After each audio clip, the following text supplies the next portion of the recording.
Stay tuned for the Joan Quinn Profiles. As an editor for Andy Warhol's Interview, the Los Angeles Herald-Examiner, LA Style, and Detour magazines, Joan covered the social set, the Hollywood hotshots, the international art scene, the mysteries of food, the excitement of travel, and the fabulous world of fashion. Joan continues to find creative people on the cutting edge who make things happen. Here's Joan Agajanian Quinn. Hi, I'm Joan Quinn, and welcome to the Joan Quinn Profiles. Waiting to be profiled is artist-filmmaker Kamal Kozah and entertainer Sandra Lear. Kamal Kozah was born in Lebanon and schooled in Scotland. He's a designer of jewelry, a documentary filmmaker, and a painter. Did this all start in Lebanon, or did it start in Scotland or the United States? It did start in Lebanon, actually. I always drew and painted when I was young. And it developed more in Scotland. I exhibited throughout the festivals in Edinburgh. I lived in Edinburgh for 2 years, and during the 2 summers I did have a few exhibits. And so your painting? The painting exhibit. Started. And at that time I was still studying microbiology. I had nothing to do with painting. So it wasn't this creative side of your brain, it was the smart side of your brain. I'm not sure about that, actually. My father always asked me to paint and do nothing else. And when I was quite young in Lebanon, they had a competition that had to do with the Bible, the holy books. And it was the Vatican that had promoted that. And I got a scholarship, so I went to Italy, but I had fun. I never studied much. I went for a couple of months and enjoyed myself. And when I came to the United States, that's when I started studying animation, filmmaking at UCLA. Did you go to the UCLA school, film school? Film school, and that's where I brought in the painting and the film together. I forgot about microbiology. Oh, that's good. Yeah. But could you make a living at microbiology or a living at painting? I could make a living at anything, really. I mean, you have to be open here, and I never, wherever the tide goes, I shall go. So let's talk about the painting a little bit. Yes. Tell us, they're very mystical. There's a quality about them that feels like you can't quite touch them. Yes, actually, in this case, in the case of this painting, to tell you how it was born, first I don't paint reality, I recreate. So it's inward. I look inward to come with the painting. Second, very often I just start working with my hands, and some shapes will come that will be telling me where to go next. In this case, I had layered maybe 4 or 5 different layers of acrylic paint on the canvas, and slowly I rubbed out what came to be a knight on a horse or 3 people, a musician on the right, and 2 other people trying to catch an object that is out of the painting, and that's why I call it trying to catch the moon in this case. Do you use a brush, or do you use only your hands? My hands, sponges, a lot of water. It's treated like watercolor in this particular case on the canvas. If you look at the other one that's behind me, it looks like it's on silk. This is on paper, and it's on photographic paper. I used a very different technique. There I had painted, I had laid the paint, watercolor, on glass. And then I printed the paper on the glass. And after that I used a pen and nib to have the shape of the bird, the feathers and so forth. And there also you have a man or a woman that's in the shape of a moon. The moons come very often in my paintings. So where would you say the inspiration comes from? What influences you? It is childlike. It never changed. The same themes are painted again and again. Are they dreams? The house, the moon, the water, the dream, very, very basic themes. And do you paint with other kinds of materials or just Yes, the acrylic? wood, any kinds of paint on any kind of material nearly. Did you go to art school? Just for when I had the scholarship in Italy for a month or two, and I had fun. I was 18 and happy, and actually we went planting trees, cedar trees of Lebanon all over the Italian countryside, How great. and dancing at night, and I had fun. But you still had the feeling. You must have gotten something out of that. I did. The feeling of being young and doing whatever I wanted to do, and also Italy is beautiful, of course. The Mediterranean. The reoccurring themes kept coming back to you. The old world that we live in the Mediterranean. The whole area is fascinating. I think my painting reflects that very much. Were you in Beirut? I was in Beirut till 1976. So did the Italian Riviera, the Mediterranean, remind you of Beirut in a way? What reminds me of Beirut is the archaeology. There are very old cities. When you live in Beirut, when you live in Rome, you have the same feeling of being connected to a very, very old time, which is in front of you, whatever you do. Well, I think that must have also influenced you, the archaeology, because in your filmmaking, you made films with architectural feeling. Yes. I think we have some documentary. Tell us how you got into filmmaking. You went to school here. I went to school here, and as I was still actually in school, I met Frank Israel, the architect, and he had an exhibit coming up at the Walker Art Center in Minneapolis. And I asked then the director of the Walker, Martin Friedman, if I could make a film that would accompany Frank Israel's exhibit. And he said yes. And then I presented the film at the Walker, and they commissioned me 9 other films. Oh, fabulous! So I did work with many American architects. You worked basically with architects then. I did, because it was a series on architecture. It was called Architecture Tomorrow. And each film was different because it was part of a different exhibit, a different architectural exhibit, same space at the Walker. Oh, well, we have a portion. We have a small little clip from that film that you made. From the first one, Frank Israel, and the approach was very dreamlike in Frank's film, actually, because it was a very intimate approach. I interviewed him like you're interviewing me for 20 minutes, but he spoke about a dream that related to the architecture. That's interesting, because your work is so dreamlike too. It must have just come together. Yeah, it does. Well. It does. Actually, it does. Very so often. Let's see that. Okay.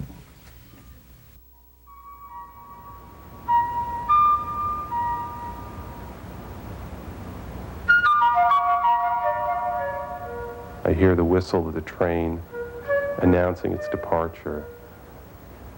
Get onto the train. Rush down to my original point of departure. Look out, and I see the land below me covered with snow, icy, not at all like what the top of the hill had brought me. When I thought about an idea for the show, the initial reflection was to create a series of objects that sit in a space. I thought about it more, and I reflected on the great charrette, the wagons that were drawn across the city of Paris, filled up with projects and drawings, taken off to the École des Beaux-Arts for review. In concept, the exhibit is 6 charrettes, 6 wagons, or 6 crates containing objects and drawings, models, among other things. The 6 crates are arranged in a grid-like storm, sitting in a room, and each particular crate is... Kamal, that looked like your painting. The special effects were incredible. The special effects were what you could get in 1987, actually. I used them very symbolically. You should look at the whole film, actually, to get the scope of that particular installation film. But there is a relation between painting and filmmaking, and it comes in the rhythm. That rhythm that you have when you look, when you're painting, actually painting, physically painting, it's nearly like a dance that you see again in the final product of the film, the editing of the film, that rhythm, that dancing of the images you see. That was like the special effect part of it, the dancing and the rhythm of it, but Yes. the colors even reminded me, and it was like it took flight. All Like all my films are painterly. Actually, that's how people describe them, painterly films. I know you did this series of architects. You obviously are interested in architecture because you've done a line of jewelry as well. And those pieces are very architectural. I'm wearing this one, which is fabulous. What stone is this? This is a tourmaline, and it's set on a very geometrical cross. And then there is those fiery leaves that just come. The gold, it's gold. Yes.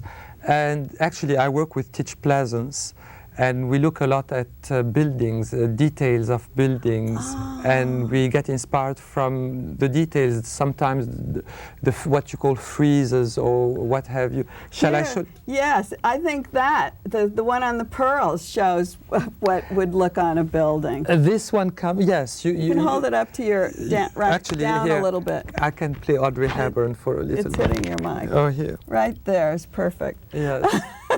But it has that feeling of like the will turn, or yes, what you would see at the edges of buildings. Let's see the other pendant too. And Teach loves that piece. That is more classic. This is a fleur de lis. And what kind of stones? These are rhodolite garnets, and they are beautiful stones actually. And it's a different kind of a finish than you see on gold. Yes, it's what would have happened if you had forgotten the jewelry in sand. It's sand-blasted. Ah. And this is what happens actually when you go and look at old pieces of jewelry. So there's your architectural and your archaeology background. It's all kind of coming out in the jewelry as well. It does. Jewelry is one of the oldest thing that is on Earth. It started with us. And what's very beautiful is what the magic of the stones that are so old. This is an emerald. It's probably 3 or 4 million years old. Oh, they're old stones as well? All stones are old, and it takes a long time for them to be born, to be created. Oh, those are and they come. Those are beautiful. Yes, thank you. And where do you find your stones? Everywhere, Brazil, Thailand, Africa. And Teach loves to travel, and so do I. And you're a very busy person. Why not? You're really doing, and I see how everything interacts. Yes, That's what I think is so wonderful. The painting, the jewelry making, the film making, and the next time you come back. And actually the music that you heard on the film was Teach composing. So I work with my friends. I like to do that. And then you do have all these collaborations. Yes. Well, I'm a new best friend for you. Thank you. I'm very happy to be here. Thank you. And you can come back and we'll do something together. Oh, before we leave, I know you print T-shirts. Yes. Shall I undress? Yeah, you want to undress really quickly? Here. Oh, fabulous. You have the star, you have the moon here, the same themes that I was telling you. And the fish. Yes. And with that, we're going to say goodbye. Okay. Don't go away, because we'll be right back with entertainer Sandra Lear.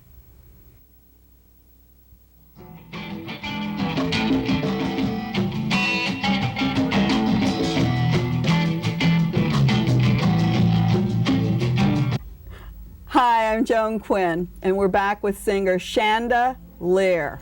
We'll hear more about that later. Sandra has been a radio talk show host, a stand-up comic, and a television actress. She's even founded a university.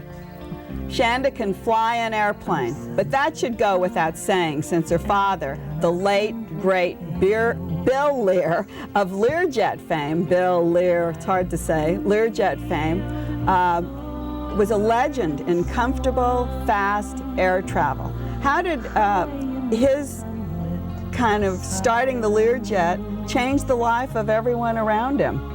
Well,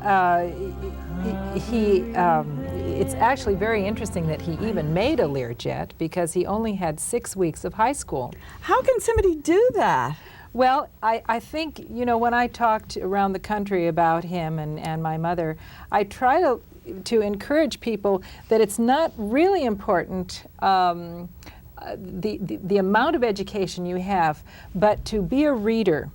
And he got all of his education in a library because his mother was very abusive, physically and verbally abused him all through his growing up. So the only place he could be safe was to hang out in the library. But why didn't he go to school? Well, he knew so much from having read books that when he got to high school, he told the physics teacher that there was another way to solve a problem and embarrassed him. You're kidding. So the physics teacher blackballed my dad. Wow. And so he went out and made a Learjet. No, he ran away from school, he ran away from home, lied about his age, and joined the Navy, where he taught the Navy people everything he knew about radios. He started out in radio. He built the first car radio and started the Motorola Corporation. Oh, that's what he did. Yeah. And that's why you were a radio talk show host. Yeah, as a matter of fact, we do like to talk a lot. And he because he was building radios, was also a talk show host in his early times. He loved entertainment, he loved music, he was a great dancer. And he learned in a library how to access the subconscious mind. So that he learned that if you have a burning desire to overcome an obstacle, you can tell your subconscious mind, find me the answer, find how to do this. And I describe it in more detail in my talks. But that's what made him so unconventional, because he never learned it couldn't be done.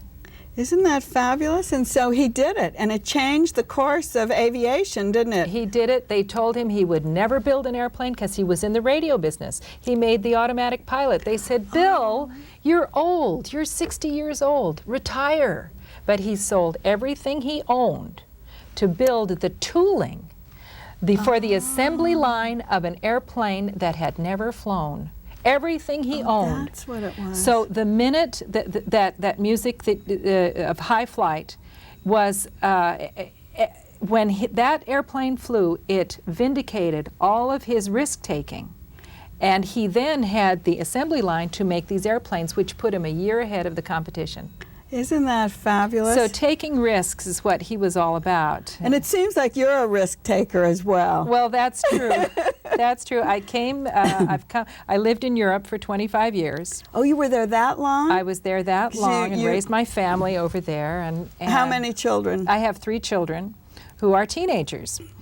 And when I came back to the United States, I said, okay, what assets do I have? What do I know how to do? And, you know, at my age, I'm 50 years old.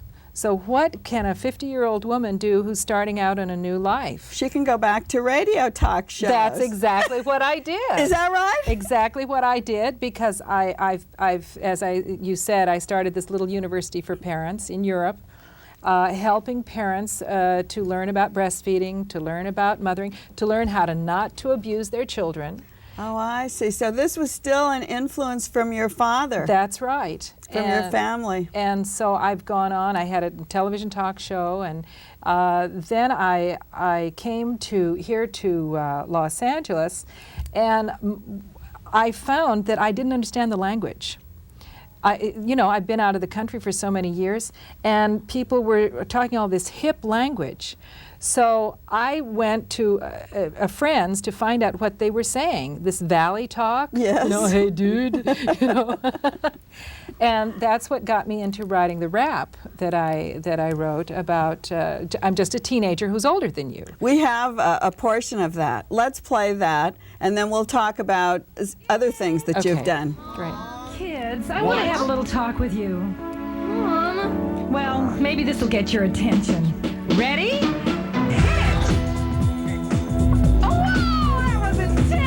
Where's my baseball cap? Shut up. So we don't quite dig with each other's vibes. I can hang with that, but I've got a surprise.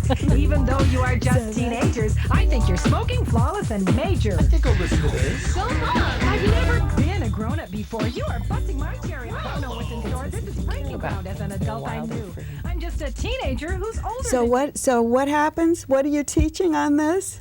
Well, just that, you know, even if we don't speak the same language with teenagers, that they have to know that parents have the same problems that they have. We have peer pressure.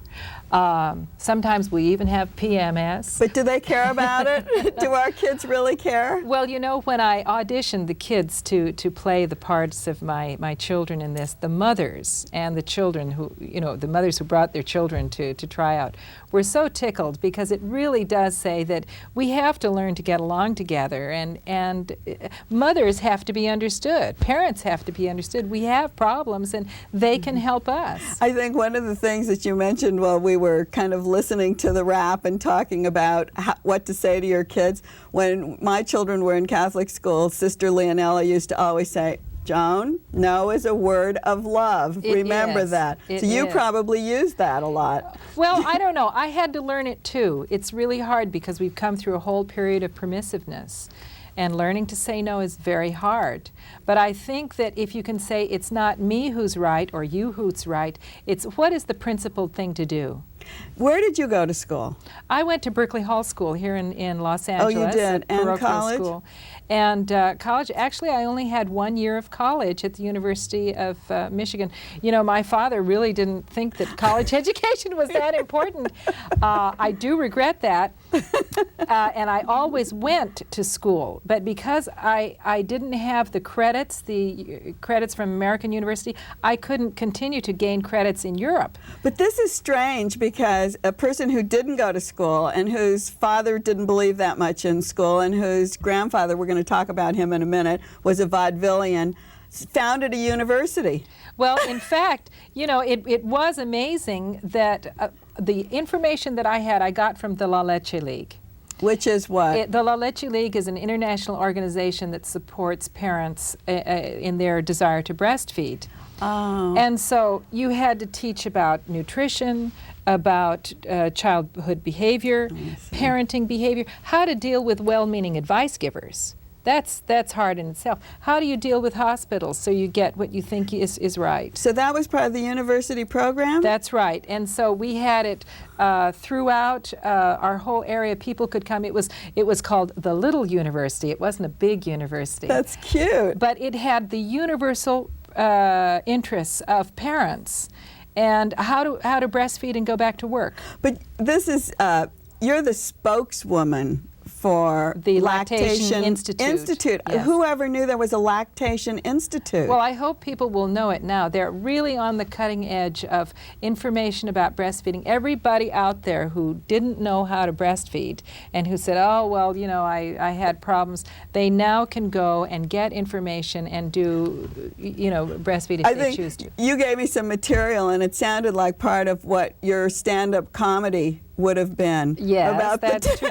Well, some of the reasons to breastfeed. Well, I think, yeah, some of the reasons to breastfeed, it's convenient at 2 convenient locations near you. Right.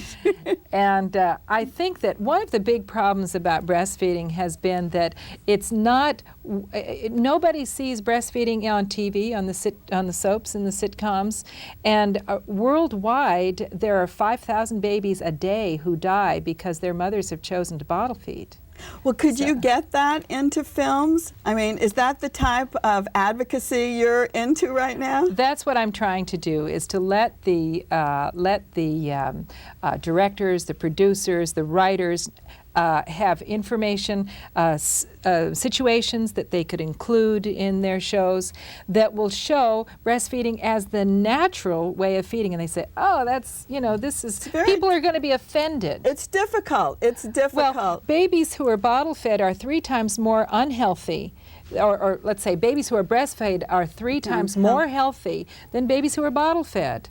So why not promote breastfeeding? Why do we have to just show a bottle, you know, somebody giving a bottle when it's really not healthy? It's not as healthy. I know you say that one other reason is you're always cuddling the child and you're always holding your child. That's true. But before we leave, and we still have a couple of minutes left, I promised our viewers that I would tell them about Sandra Lear. I'm not making this up. This is really this woman's name. Tell us how this happened. Well, there are many people who lay claim to the fact that they came up with the name. However, whoever came up with it, my family did choose to name me that, and I did survive kindergarten, I'm glad to say. Did they catch on? Did kids catch on? Oh, sure, they caught on, and I must say that the myth has preceded me that my first name is Crystal. Let me say that my name really is not Crystal, and I want don't bug me with that, please. I didn't think of it, or I would have. Tell us who named you, your grandfather. My grandfather was Ole Olsen of Olsen and Johnson. He was the creator of Hellzapoppen, which was the precursor of Laugh-In. Laugh-In was basically on the same kind of format. It was many gags, running gags, ongoing gags with special characters that would recur. And there was a lot of political comment. A lot of people remember Hellzapoppen. In France today, it's played in one theater constantly. It's still being played? It's still being played as one of the greats of American comedy. Is that right? My grandfather was an extraordinary man. He was the first to have black people in his shows. He insisted that African Americans had to stay in the same hotels that he stayed in, and this is in the 30s and 40s. Right. Even in the South, he did this. And he was the first to give